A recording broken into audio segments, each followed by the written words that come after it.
Specially দোয়া চেয়েছেন এবং তাদের একটা সুনাম আছে বাংলাদেশে। জীবনের ঝুঁকি নিয়ে ফায়ার সার্ভিস বাহিনী তারা বিপন্ন মানবতাকে রক্ষা করে, ঠিক কিনা বলেন? আমি ভাইদের জন্য দোয়া করি, এই ফায়ার সার্ভিস ইউনিটকে, এই ডিপার্টমেন্টকে আল্লাহ তাআলা তুমি কবুল করো।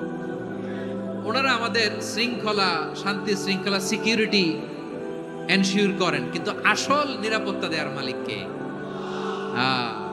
অনেক সময় এরকম হয় না যে অনেক সিকিউরিটি দিয়ে রাখছে কিন্তু স্নাইপার দিয়ে এমন ভাবে গুলি করছে একেবারে বড় সাহেবের মাথায় যে গুলি লাগছে, আছে না নাই? এখন সবাই মিলে বডিগার্ডের ধরে, যাই বেটা বডিগার্ড, এত টাকা দিয়ে বডিগার্ড রাখছি, আমাদের স্যারের মাথায় গুলি লাগলো কিভাবে?